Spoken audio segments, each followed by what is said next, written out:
রাশেদ ভাই, আপনি তো দীর্ঘদিন এই খেলাটা খেলেন, হ্যাঁ, এখানে কতদিন খেলছেন এবং কেমন লাগছে আপনার এই খেলাটা? প্রস্তুত থাকবেন পারভেজ রাজিয়া। আমি 2010 সালে বাইরে চলে যাই, তারপরে 17-তে একবার আসি, আসার পর থেকে এখন পর্যন্ত খেলতেছি 17 সালে। ইনশাল্লাহ আলহামদুলিল্লাহ ভালোই লাগতেছে। আর বিশেষ একটা মেসেজ হইলো, খেলার জগতে আসি দেখে মনে হয় এখনো ভালো আছি, শরীর স্বাস্থ্য আলহামদুলিল্লাহ আল্লাহ ভালো রাখছে।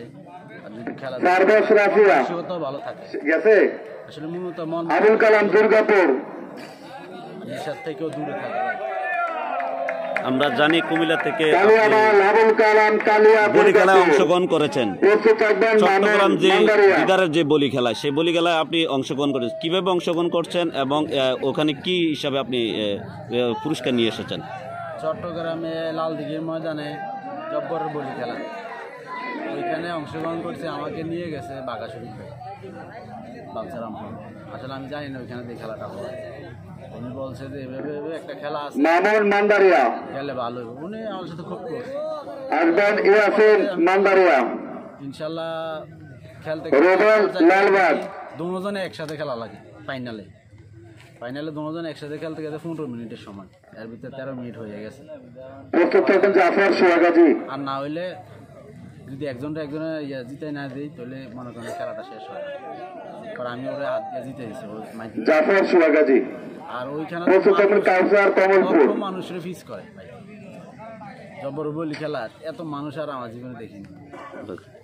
আপনার এই জব্বরের বলি খেলা এবং আপনি আজকে যে খেলাটায় আসছেন, এই খেলার পার্থক্য কি? এটা কি হাডুডু খেলা না জব্বরের বলি খেলা এক খেলা কিনা? জব্বরেরটাও হাডুডু না, এটাও হাডুডু না।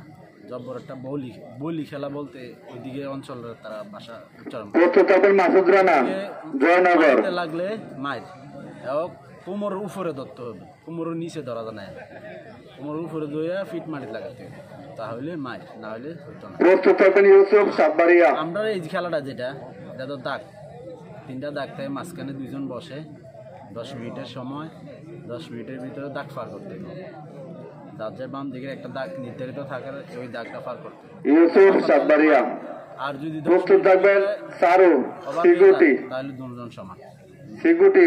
এই খেলার জন্য যুব সমাজকে লাস্ট কি বার্তা দিবেন আপনি? এই খেলার জন্য আসলে যুব সমাজকে সবচেয়ে একটা ভালো জিনিস বলতে খেলাধুলা করে শরীর স্বাস্থ্য ভালো থাকে।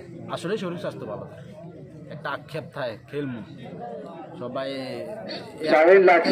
আর আলমগীর যাইতে চায়।